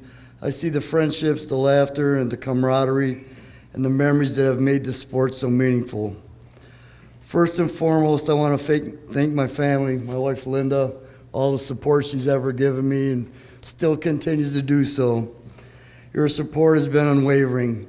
Through the highs, the lows, the long nights, and the early mornings, you celebrated my good games and maybe more importantly, tolerated me after the bad ones. Without your encouragement, none of this would have been possible. To my friends and teammates, you have been my extended family. Together we've shared countless leagues and tournaments, traveled near and far, and created memories that will last a lifetime. Bowling brought us together, but the bond we share off the lanes is what I treasure the most. To my sponsors, Ralph Solon from Storm Bowling, Jerry Penxa from Jopo Grips, and Todd Mahaffey, thank you for your confidence in me and for your continued support. Having your backing has meant more than I can say. You not only kept me competitive, but you also reminded me that even in an individual sport, no one achieves success alone. And of course, the Metro Detroit USBC, thank you for this recognition. To be honored by an organization that does so much for the sport and its bowlers is deeply meaningful. This Hall of Fame represents more than personal accomplishment. It represents being part of a community and tradition far greater than myself. One of the true highlights was the privilege of representing Team USA in 1996 and 1997. Wearing the red, white, and blue on my back was one of the greatest honors of my life. I'll never forget standing on a podium and hearing our national anthem played. It's a moment that still gives me chills. Winning medals was an incredible achievement, but what meant even more was knowing I was part of a team that represented the very best of our sport and our country. While statistics and achievements are often highlighted on nights like this, I believe it's the intangibles that truly define a bowler's career. The long drives to tournaments, the late night meals after league, and the teammates who turn into lifetime friends. Bowling has taught me patience, perseverance, and how to perform under pressure. But above all, it has taught me the value of community. Every time you walk into a bowling center, you are stepping into a place where people of all backgrounds come together to share in the same challenge and the same joy. That is something rare and something I am grateful to have been a part of. Tonight I accept this honor not only for myself, but for all those who have been part of my journey.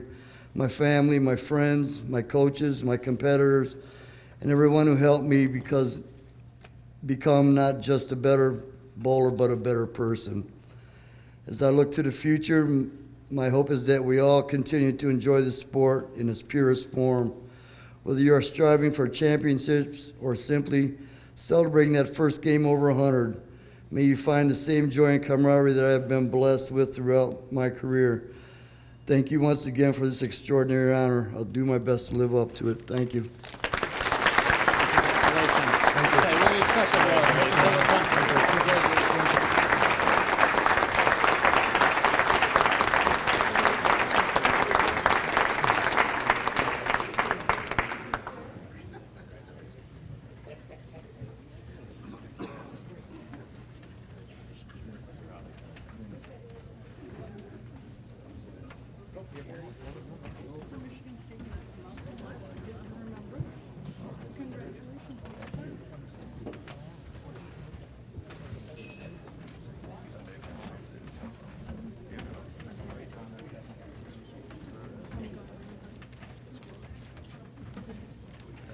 Well, congratulations once again, Jerry. And now we get to, last but not least, our final inductee of the evening. That's Randy Tambourine, and we're going to begin with a nice video, and then he'll be inducted by a good friend of his.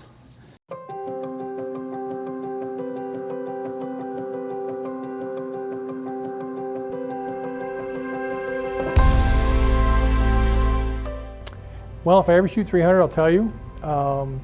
The 10 pin has been my downfall many times, but just being able to show up every week, compete, love the competition, and I think I've always told people, I love winning, I hate losing, but I can lose with a smile, because it's still a game, and it's something that I remember as a game and enjoy playing it, and it's just being there every week doing it.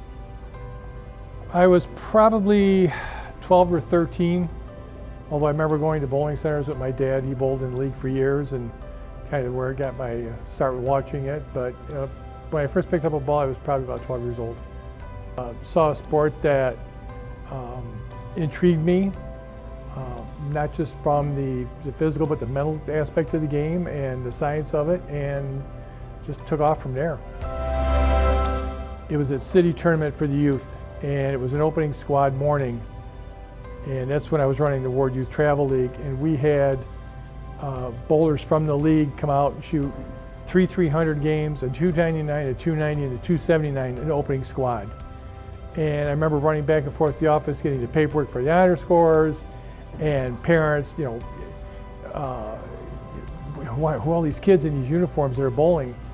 But I think what impressed me the most was not just so much that the kids bowling those scores, because I've always tried to instill the confidence in them that they can achieve that level, but was the camaraderie from the league, that it was us against them.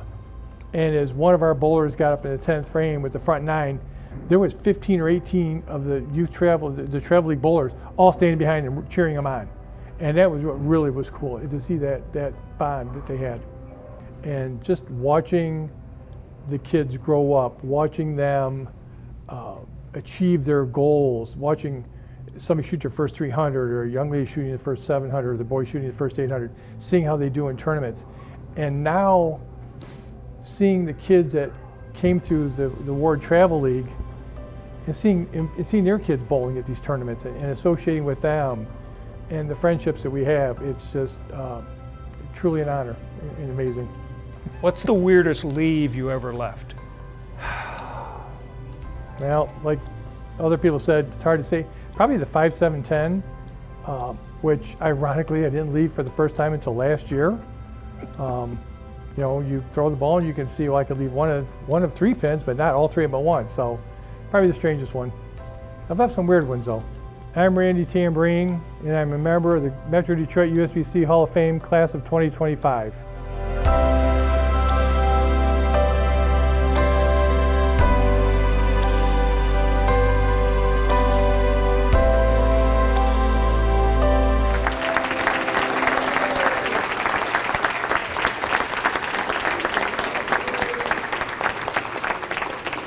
And now here to induct Randy is his dear friend Phil Belcher.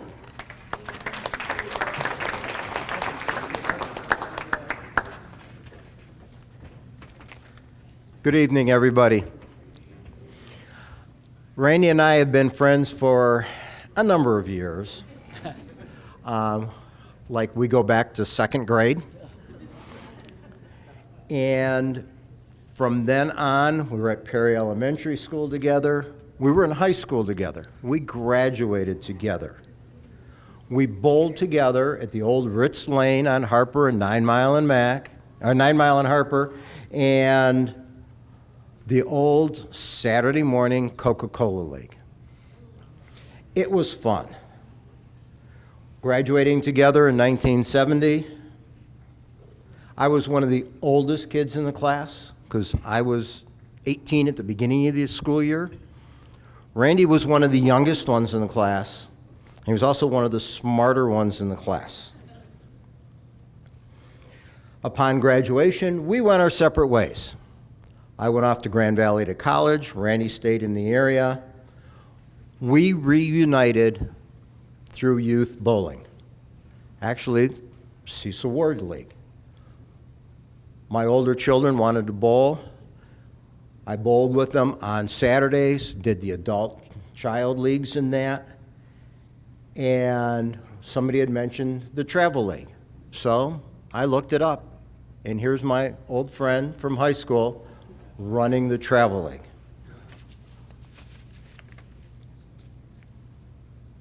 Randy has always been dedicated to improving youth bowling. I mean, it goes on from early time, bronze level certification, silver level certification. Think about it. Ward travel, 33 weeks a year, 11 different centers. The city tournament, the Pepsi tournament, the state tournament. Randy coordinated it all for the Travel League and helped coordinate it with Metro Detroit Youth, National Youth. While our children bowled together in the Youth League, Randy and I were bowling together at Eastside Lutheran. We were on the same team. Then our boys all came out of the Youth League together and joined the Eastside Lutheran League. Friendly competition, dads and sons. Well, the dads were the smarter bowlers, correct? The kids had nothing to lose coming out at 20, 21 years old. And then we had to face them one night. We were spotting them. They never let us down because they beat us so badly that night that it was unbelievable. They had nothing to lose, we did, and we did lose.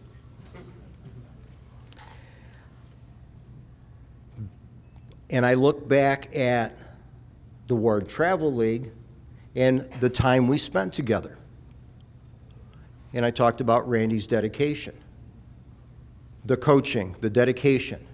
And if you look at it, we may not have been able to improve bowlers as much as they can, but I know there are at least 3 of them here today, Kim Maddie, Lauren Roberts, and John Kelley, that all came out of the Cecil Ward Travel League.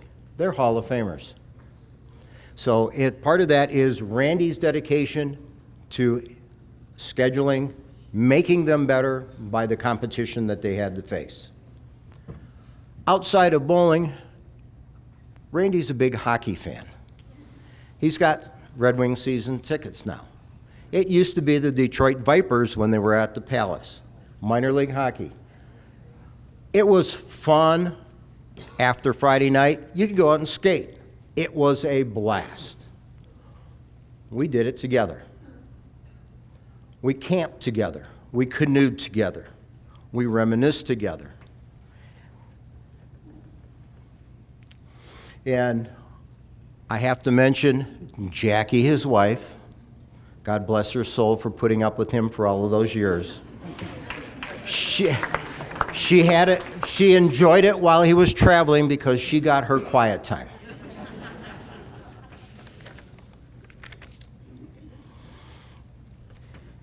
And with all of this, and I know Randy's had a number of different jobs working for different companies and traveling now, but one of those jobs, and somebody mentioned it earlier, is that at one point in time, his dedication to bowling took him to Sterling Lanes where he was a manager.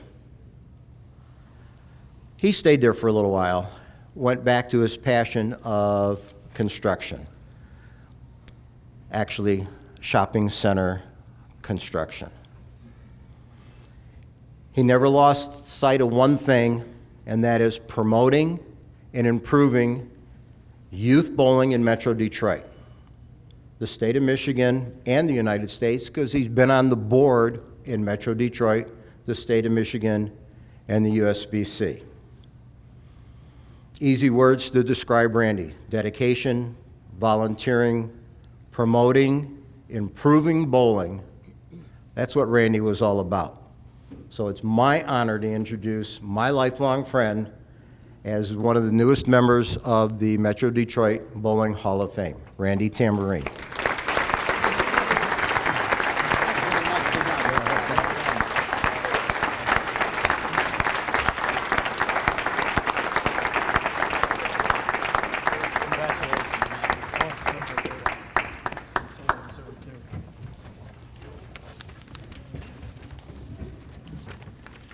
Well, now that Phil has pretty much told you how old we are. Anyways, thanks, Phil. As he mentioned, we've known each other not for years, decades. It's special to have friends that long, and I'm very thankful to say that our friendship continues this day. I want to start by saying welcome and thank you to all for being here tonight, and a big congratulations to my fellow inductees into the Hall of Fame.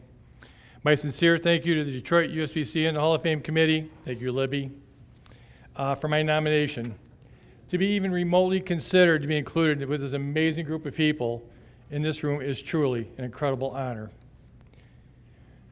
When Phil from the Metro Detroit USBC office called me to inform me of my pending induction, I was basically speechless. I know those of you that know me find that hard to believe, but it's true. I can honestly say this was not something I ever expected, nor is it something that I ever considered a goal. When I started working with the youth bowlers, my own intention was to try and help them understand and enjoy the game as I had come to love. At that time, I never realized the path it would take and follow and how it would impact my life. From attending coaching clinics with Dan Ottman, Fred Borden, Rod Ross, to undertake training to become a national USB instructor, certifying over 750 coaches, joining the local and state boards, I have had the honor of getting to know many of you as well as countless others. As special as this award is, and I can't underline just how special it is, I have to say that my greatest reward was being able to act as director of the Cecil Ward Youth Travel League. As a coach for the league, I was asked to assume the position of director, taking the reins from Bill and Betty Hyder, which was a duty I did not take lightly. Over the next 27 years, my primary goal was to help bowlers not to be just better bowlers, but better people. To take the challenges that were thrown at them, like bowling on a 50-foot flat pattern, which we did, and to take those challenges head on. As the director, I felt it was my responsibility to help them set their goals and achieve them. They were always reminded they were the best bowlers in the city, and that we believed in them. And to this day, there's no better joy than to see one of your kids, and like Phil said, there's 3 of them in this room tonight, who I can't be more proud of, and seeing them achieve their goals. And maybe knowing that you just had something to do with that. Another thing that makes you really feel good is when one of your former youth bowlers sees you, shakes your hand and says hi, apparently you must have done something right. Now, we all talk about a bowling family, and I can tell you I have 2 of the best. Unfortunately, my son couldn't make it tonight. My son and daughter-in-law just moved into a new house, so they're in the process of moving, although he would be the first to tell you that I'm not up here because of my bowling expertise. He reminded me of that very quickly when I called him. But he's basically the one responsible for me getting involved in the coaching world when he first laced up his shoes many years ago, like around 1987. To my bowling family of all of you in this room that have made this night and receiving this honor possible, to my fellow inductees, and especially to my wife Jackie and my son Brandon for putting up with me spending hours upon hours in the center, somewhere in meetings or whenever duty called, I say thank you.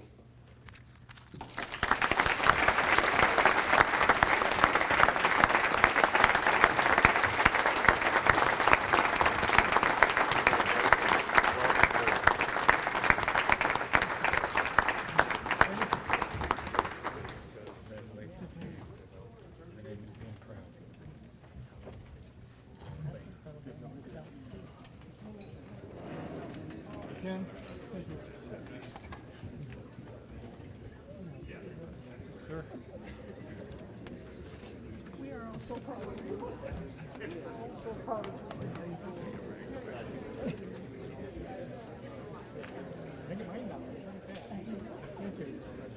Congrats again, yeah. Yeah, congrats again, Randy, and my personal thanks for all you do for youth bowling and for all the kids.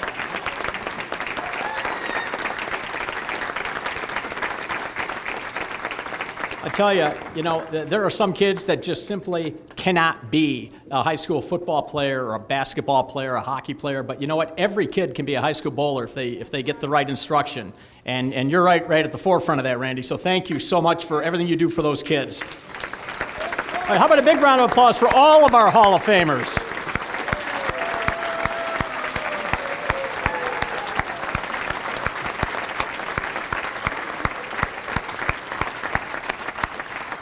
All right, just a final brief closing comment, and you've heard a very common theme tonight, and that's all the talk about the camaraderie, and you and I were just talking about this, John. I mean, all of the camaraderie, the friendships, the love with your teammates, and that's what that's really the fiber that binds this sport. And I'm going to share with you what I shared with John earlier.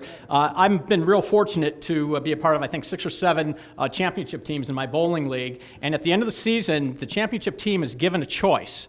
You can either take prize money or a trophy. It's not big money, obviously. It's just the equivalent of what the trophy would cost. But you can get prize money or a trophy. And every time, I've always said I want that trophy. Because, I'll spend the money if I get the money, and then it's gone. But you know what? Those trophies are down in my workout room in a nice shelf display area, and every time I look at them every other night when I'm down there working out, and I'm thinking about the people that I bowled with all those years, some of the closest friends I've ever had in my entire life. That's what this sport is. It's about those relationships. So that's part of also what makes this night so special. And again, thanks to all of the Hall of Famers who have come back to this event to honor our new inductees. It's been a wonderful evening. I'm so glad to be back. It really crushed me not to be here last year, and we will see you back here next year.